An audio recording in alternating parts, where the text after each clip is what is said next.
L'arrestation de Damana Picasse fait grand bruit en Côte d'Ivoire. Le procureur s'est exprimé officiellement, et ses mots suscitent débat et interrogation. Dans cette vidéo, on décrypte ensemble les faits, les réactions et les enjeux politiques derrière ce dossier. Reste bien jusqu'à la fin pour comprendre ce que cela révèle sur l'équilibre entre justice et pouvoir dans notre pays. Like et abonne-toi pour ne rien rater de nos prochaines analyses sur l'actualité africaine. De M. Damana Picasse, donc qui s'est produit à Bingerville. Le procureur a communiqué sur le sujet. Messieurs, Marius, commençons par votre regard. Non, écoutez, rien ne m'étonne. Hein. L'arrestation d'Damana Picasse, il fallait s'y attendre. Moi, je l'ai dit ici sur ce plateau, nous en avons appelé à la paix des braves. On n'a pas été entendus, ou certains ne nous ont pas écoutés. D'aucuns ont pensé que nous prêchions en étant dans un restaurant que nous-mêmes nous ignorons. Très bien. Mais bref, les résultats sont là. Essayons de rappeler les faits. Qu'est-ce qui lui est reproché, justement, dans le communiqué du procureur? Vous savez, dans ce pays, on a eu plusieurs gouvernements, plusieurs présidents de la République.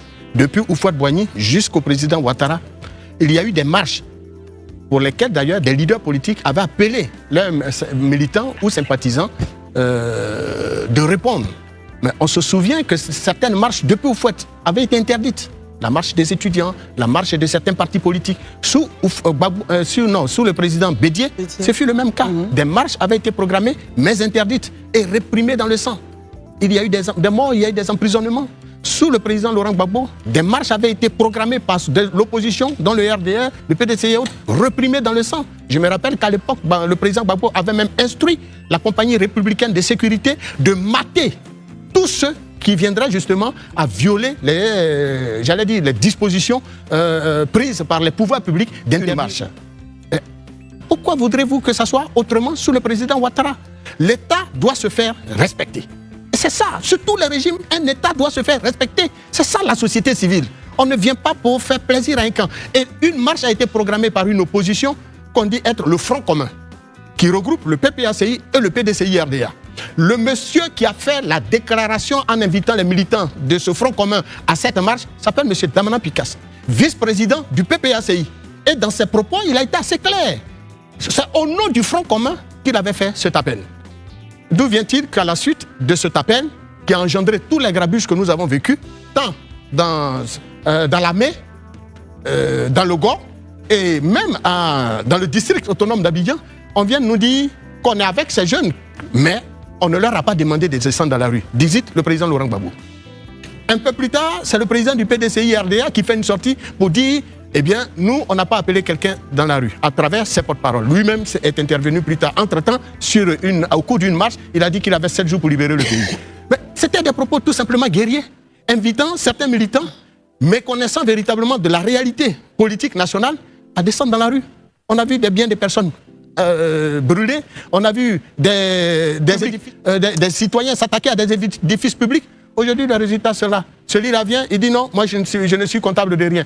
En jetant à la vindicte des pouvoirs publics et de la justice, un monsieur comme M. Damana Picasse qui parlait au nom du Front commun. Au moment où M. Damana Picasse avait fait sa sortie, pourquoi le Front commun, à travers le PDCI et le PPACI, puisque c'est les deux entités politiques qui s'étaient mis ensemble dans un Front commun, pourquoi les premiers responsables du Front commun n'ont pas fait des déclarations pour dire on se désolidarise, on n'est pas avec cette déclaration. Mais c'est maintenant que les faits sont là, ils ont échoué à une initiative pour laquelle ils avaient appelé nos frères, nos soeurs, nos enfants à descendre dans la rue. Mais je n'ai pas vu d'enfants de Laurent Gbagbo, encore une fois je le précise, dans la rue. Je n'ai pas vu d'enfants de Tidiane Thiam, d'ailleurs il n'en a pas, dans la rue. Je n'ai pas vu d'enfants. Non, laissez-nous le dire clairement aux Ivoiriens, parce que c'est très méchant d'utiliser en politique. Non, je vous en prie, c'est très méchant d'utiliser en politique les enfants des autres pour faire votre lit. C'est inacceptable. Bon, je ne peux pas comprendre qu'une marche soit interdite et qu'on maintienne tout de même la marche, sachant bien que nous abordions un virage assez important de l'histoire du pays qui consistait à aller faire une élection pour désigner un chef d'État. Très bien, Marius.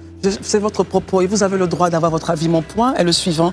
Le fait de dire, de toute façon, il n'en a pas. On ne sait pas s'il a essayé d'en avoir ou pas. C'est un sujet sensible quand on parle d'avoir des enfants. Je ressors ça. Voilà, quoi qu'il en soit, les faits sont là. Quoi qu'il en soit, les faits sont là. Les faits attestent que, à notre appel de demander aux Ivoiriens de ne pas répondre à des mots d'ordre pour s'aimer le chaos dans le pays, nous avons été entendus par une grande majorité d'Ivoiriens. N'empêche, qu'aujourd'hui, nous avons plus de 1000 jeunes Ivoiriens arrêtés pour lesquels aucun responsable du Front commun n'a clairement, au niveau officiel, fait une déclaration de compassion. Parmi les morts que nous avons recensés, on n'a vu aucun responsable du Front commun parcourir leur domicile, rencontrer leur famille et pleurer avec eux.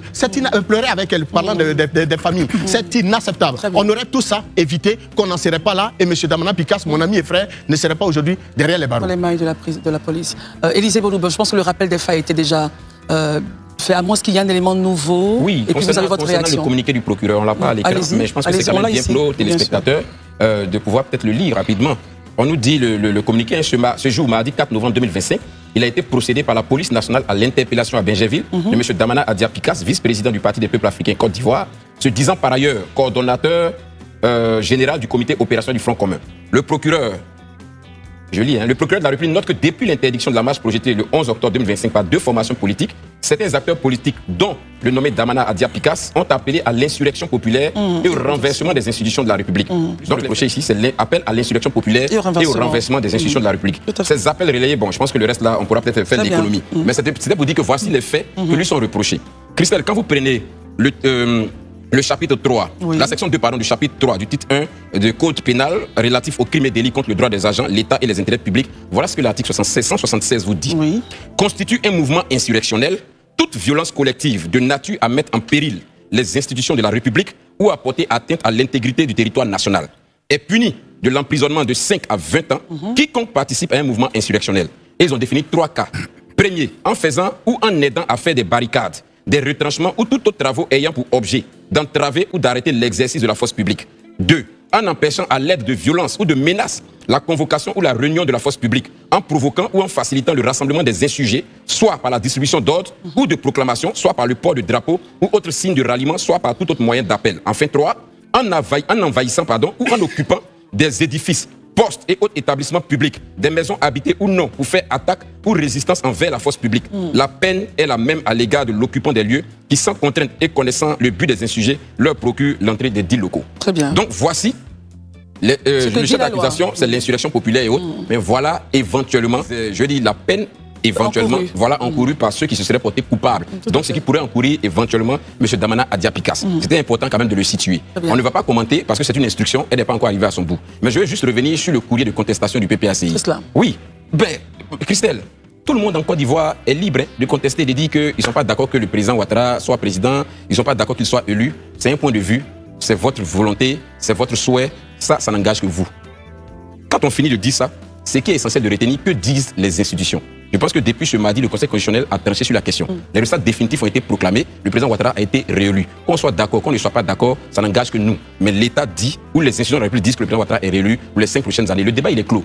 Le débat, il est clos. Maintenant, si vous dites que vous contestez, que vous n'êtes pas d'accord et tout ça, c'est votre droit de le dire. Tant que ça n'engage pas des actions de nature à créer le désordre ou d'affecter l'ordre public, il n'y a pas de problème. Maintenant, c'est quand on va franchir ce palier et qu'on va vouloir engager des actions de nature à troubler l'ordre public, mais vous aurez la loi face à vous. Donc moi, vraiment, à ce niveau-là, chacun est libre, chaque citoyen, de dire ce qu'il a envie de dire. Ils ne sont pas allés voter, c'est pas tout le monde qui allait voter le président Ouattara. Voilà. Mais ça ne fait pas de moins que le président Ouattara soit réélu. Il est réélu, la vie continue. Pour preuve, on est en train de préparer des législatives, auxquelles peut-être même, ils ne prendront pas. En tout cas, moi, je les invite, en tant que PPACI, à y prendre. C'est ce que je dis. Moi, je les invite à y prendre part, parce que quand même, de la vitalité de notre démocratie, de notre politique nationale. Alors, oui, votre regard, justement, sur cette actualité du PPACI. Alors, je crois qu'ils sont dans la droite ligne de la position qu'ils ont adoptée depuis... Selon vous, ils sont cohérents dans leur... Oui, ils sont cohérents dans la position. Mais je me demande pendant combien de temps on pourra tenir cette position, parce qu'elle est quand même difficile à tenir. C'est-à-dire quand on va sous l'angle de la contestation, et je comprends la frustration, parce que lorsque vous avez un candidat que vous êtes préparé pendant de longues années,